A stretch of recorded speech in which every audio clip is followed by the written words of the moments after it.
పక్షిరాజు అంట దాని బిడ్డలను ఎంతగానో ప్రేమిస్తుందంట. ఎంతగానంటే గూట్లో పక్షిరాజు బిడ్డలు ఉన్నప్పుడు ఆ పక్షిరాజు అదే గూడు చుట్టూ అల్లాడుతూ ఉంటుందంట. ఆ గూడును దాటేటు కదలదంట. అయితే ఇదే పక్షిరాజు, అంతగా బిడ్డల్ని ప్రేమించే పక్షిరాజు ఒకరోజు ఆ బిడ్డని పట్టుకొని ఎత్తైన స్థలంలోకి వెళ్ళి ఆ బిడ్డను వదిలేస్తుంది. వింతగా ఆ బిడ్డను ఎత్తైన స్థలం నుంచి వదిలేస్తుంది. వదిలేసిన తర్వాత ఆ బిడ్డకేమీ అర్థం కాదు. ఏంటి నా పరిస్థితి, నా తండ్రి ఏంటి ఇలా నన్ను ఎత్తుగా తీసుకెళ్ళి వదిలేశాడు, చంపేస్తున్నాడా అని ఆశ్చర్యపోద్ది పక్షి బిడ్డ. కానీ ఎప్పుడైతే ఆటంకం అడ్డొచ్చిద్దో, ఎప్పుడైతే భూమికి దగ్గర అవుతుందో, అదే పక్షిరాజు వాలుకుంటూ వచ్చేస్తాడంటండి. వచ్చి వెంటనే రెక్కలు చాచి ఆ పెట్టెను ఎత్తుకుంటారంట. ఎత్తుకొని తీసుకెళ్ళి గూడులో పడుకోబెడతాడా? లేదే, మళ్ళీ మరింకా ఎత్తైన చోటుకు తీసుకెళ్ళి మళ్ళీ వదిలేస్తాడు. అలా వదిలేగా బాధపడుతూ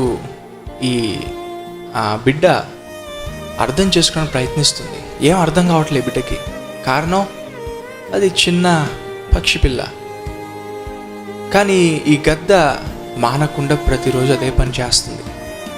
ఎత్తుగా తీసుకెళ్తుంది, ఆ పక్షిరాజు బిడ్డను వదిలేస్తూ ఉంది.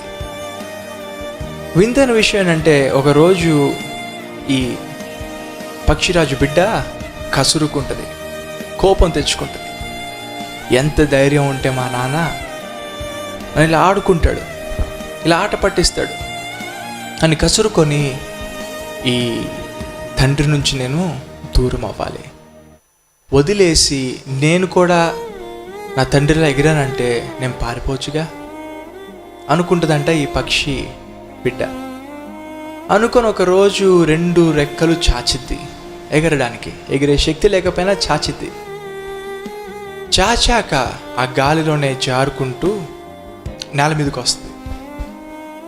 వచ్చిన తర్వాత ఆ తండ్రి వదిలేస్తాడా? వదలడే.